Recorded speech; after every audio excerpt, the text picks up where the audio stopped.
Hello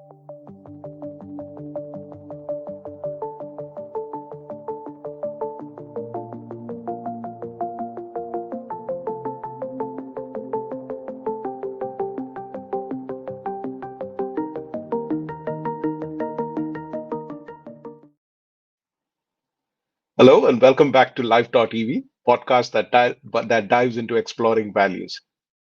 As usual, I'm your host Ajit Panicker. I lead an air conditioning company Nova and Pureblu, a tech startup in the air conditioning domain. Every Saturday at 11 a.m., we bring you conversations that go beyond business growth, focusing on the values that fuel it. Let's embark on a journey to uncover our true purpose and how we can grow by enriching our lives. Welcome to Life.EV, where we explore values in life and business. And I have with me Vivek Asrani. Hi, Vivek. Welcome back. Hi Ajit, how are you doing today? Absolutely good. Vivek Asrani is the driving force behind Camo Fastener Company, a trailblazing company in the industrial fiber. What sets Vivek apart is his deep engagement with the exploration of values.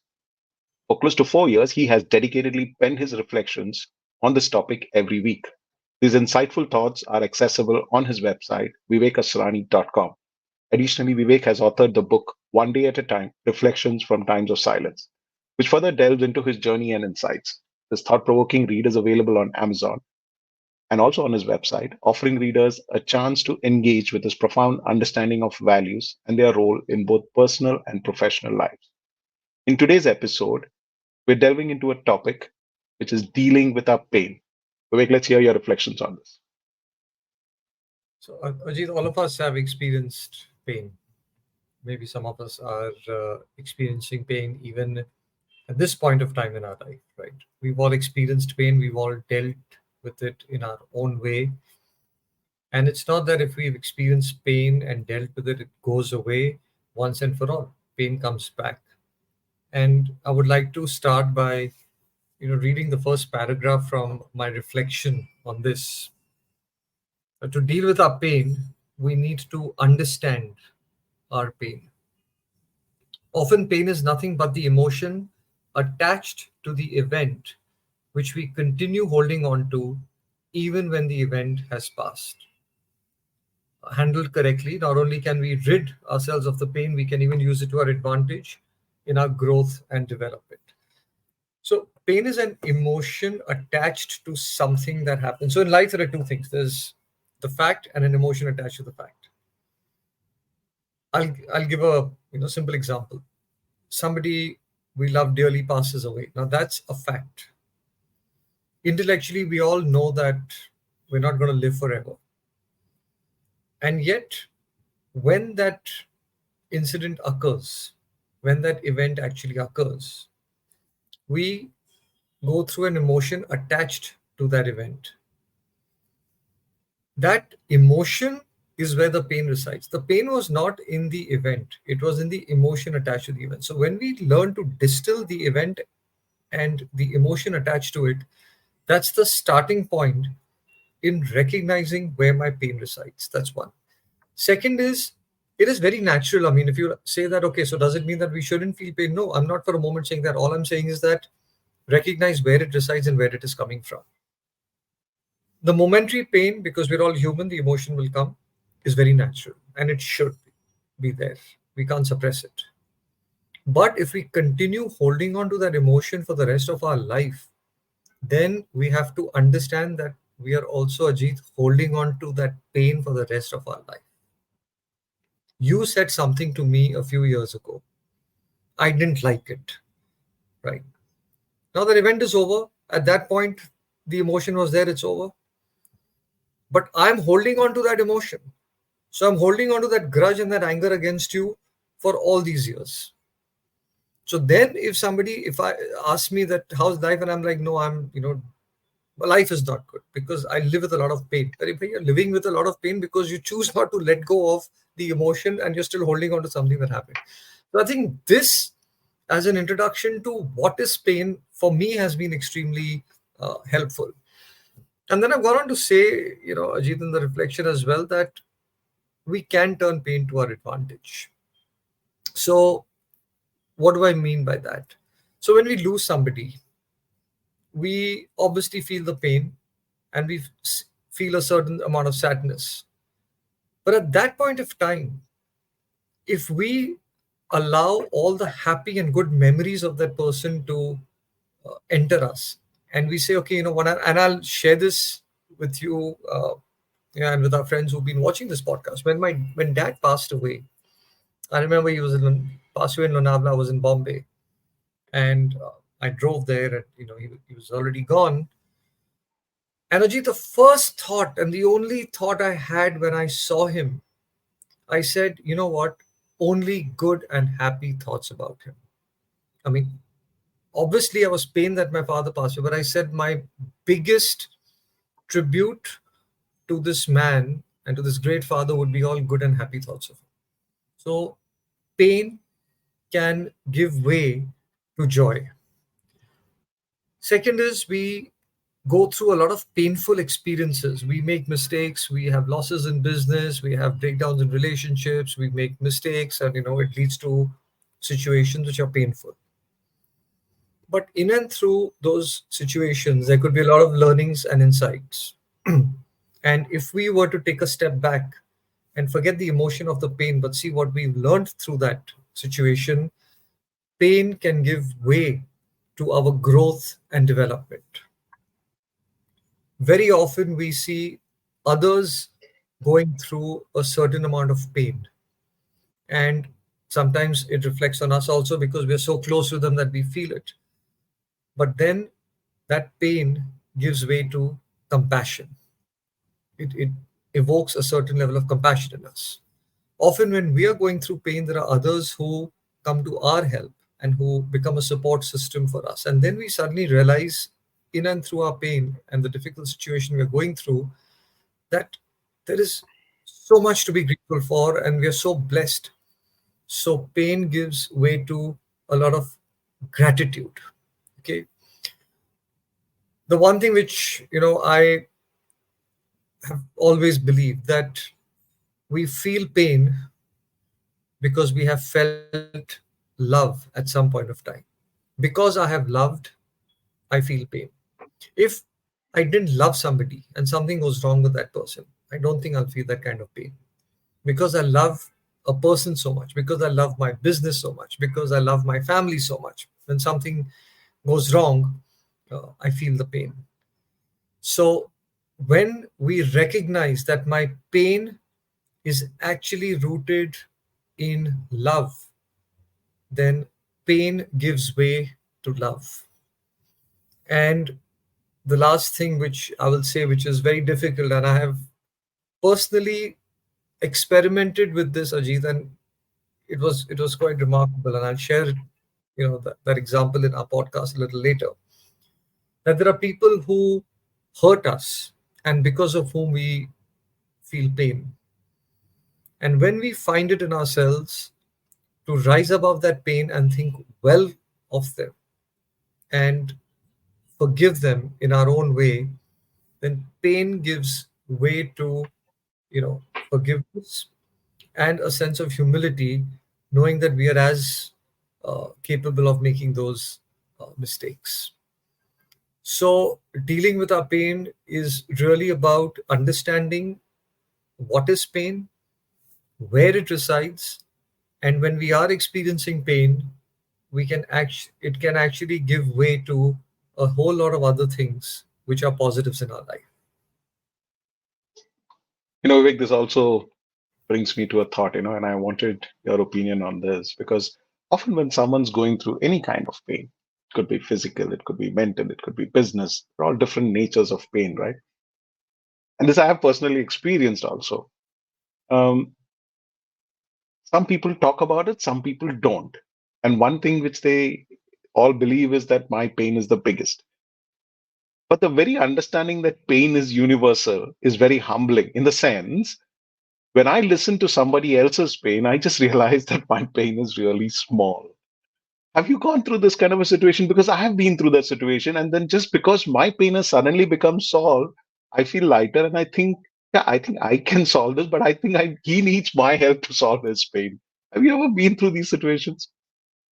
Yeah, no, no, very, very often. But this reminds me of, somebody had once asked us this puzzle. They drew a line. I remember this was in school. They drew a line on the board and say, "Can you make this line shorter without touching it?" So we thought it was like a trick question, and various things. And then the person went and drew a longer line below that and said, relative to the longer line, now this line is shorter. True. I mean, this was just a kind of a puzzle or a question in school, but that that stayed with me. And what you've just asked, Ajit, is exactly the same thing. That when I share my pain and what I'm going through, suddenly your life, in relative to what I might be going through, what you are looking as a major issue in your life, right, will seem a little smaller because of what I might be going through. And therefore, I have always said we shouldn't shy away from sharing our stories with people. We shouldn't shy away from sharing uh, what we are going through sometimes. Of course, without breaking somebody else's confidentiality or trust. And why am I saying that? Because end of the day, we're not alone in going through the emotions we're going through. Second is to try and always portray this picture perfect life that I'm living. Okay, it puts a certain amount of pressure that look, I've got this great facade and nothing it should crack it. Okay, to the outside world, it should look great no matter what else I'm going through. That's not natural. In a way, of course, I should be sharing with you all the good and happy and the fun things that are happening in my life. And at the same time, with certain relationships, I should also be sharing some of the challenges and the pain that I might be going through. A, it allows somebody else into my life. Second, it will give me a perspective which I myself might be lacking. Sometimes a doctor cannot treat himself. Okay. Third, I might be helping you, and I could be, turning my pain to our advantage to say, listen, this is what I'm going through in my business. We had this situation, this situation, this situation, and this situation. And you're like, wow, I was dealing with one thing and I thought that's like crazy. And oh my God, look at what this guy's going through. I'm suddenly, it's not that I'm saying that to make you feel better, but it just puts life in perspective. Fourth is you suddenly realize that you're not alone, right? And we start becoming a support system to each other. So for sure, we need to, uh, you know, be and with people we are close to. I'm not for a moment saying that we talk to strangers about what we're going through, but I'll share with you a very interesting story Ajit, that Stephen Covey has written in his book. There was this man on a train with his two children, and he was just staring down at the floor while the kids were jumping on the on the seats and making a huge racket, and all the passengers were visibly upset. And one passenger sitting next to him couldn't hold himself any longer, and he said, listen, your kids are making a nuisance of themselves and you're just doing nothing, and all the other passengers are getting really agitated. And this man looks up and says, oh, I'm really sorry, I didn't realize. The fact is, we've just come back after burying their mother. They've just lost their mother, and I don't think they know how to process it. So suddenly that anger converted into compassion and empathy. So when I share my pain, it also changes the quality of my relationships. Amazing. The other thing that I really wanted to bring about in this podcast was also, and it's something that I have seen among my friends, is coping with what's coping with pain, in the sense what's healthy and what's unhealthy. I'll give you an example. All of us have a take time out and we have a couple of drinks and everything, more social drinking and everything. But sometimes when you go through a difficult time or you're going through a painful solution, you don't realize that what seemed normal at that time can be a crutch and can get addictive, and that's an unhealthy way of doing it. So, don't you think we should also have a sense of realization that when you're going through a pain, you should know what's the healthy and unhealthy way of doing it, of dealing with such? Yes, and to be honest, extremely difficult.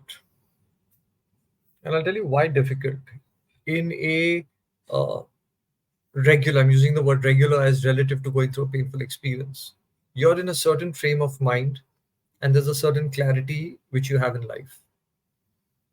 When we are going through pain, we are also very vulnerable because that emotion is clouding our intellect.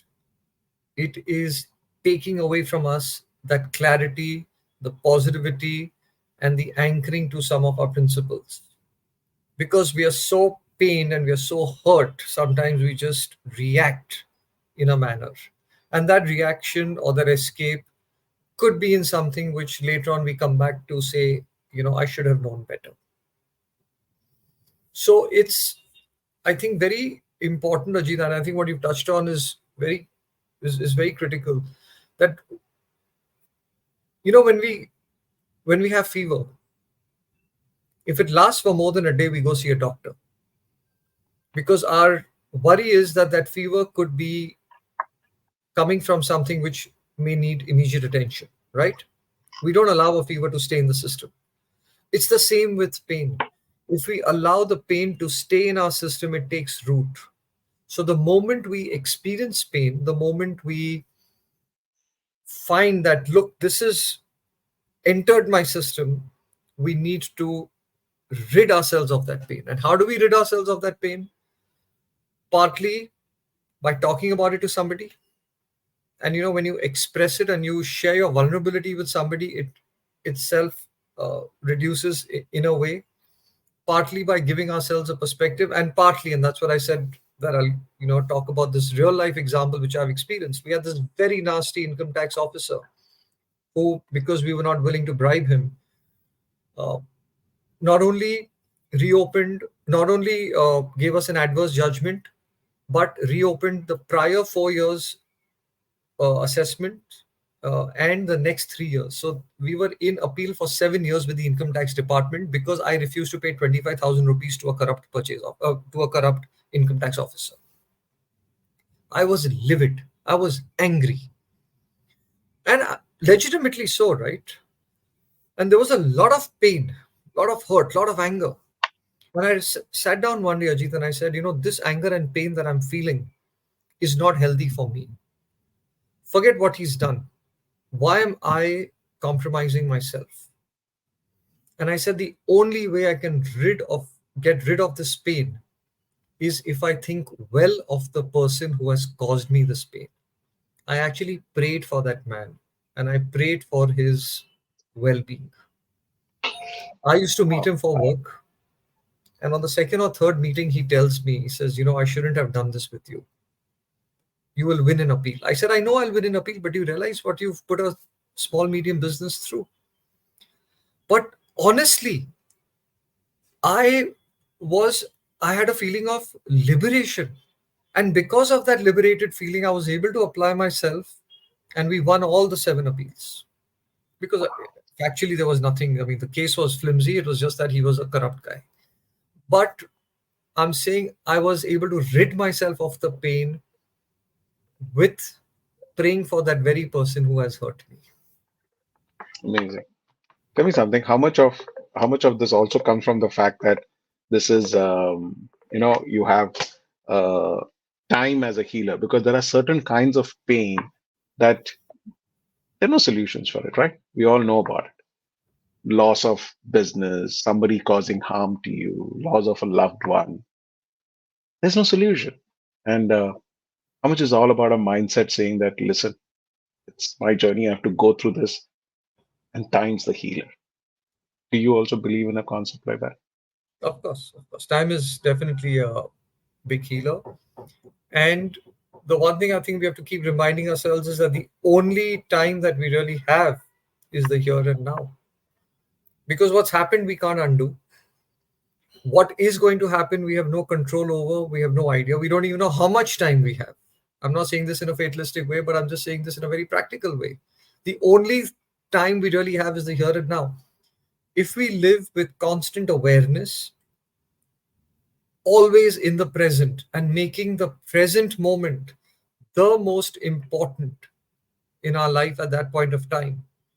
And we don't allow the regrets of the past or the anxiety of the future to flood our mind and to carry us away from this vital present, then in that process of living, I think we are also able to dissolve a lot of our pain because we're not allowing that pain to germinate. If I live in my past as to what happened and I hold on to it, then I'm allowing it to germinate. I'm feeding it, you know.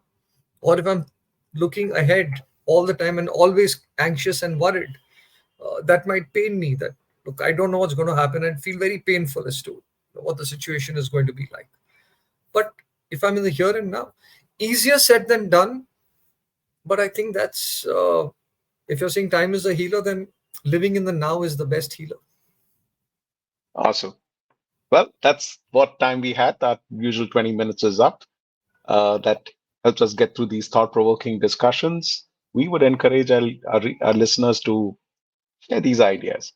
Start a conversation, bring it up as a discussion, and see where it leads. Share these thoughts with your loved ones, join the dialogue on our social media platforms, and tell us what are the insights and learnings that you gained from this episode. That's it, what we have for today. Join us again next week for another episode of Life.EV, where we continue our exploration into the fascinating world of exploring values in our lives. Vivek, thank you very much as usual. Thanks for being with us this week, and we'll see you next week.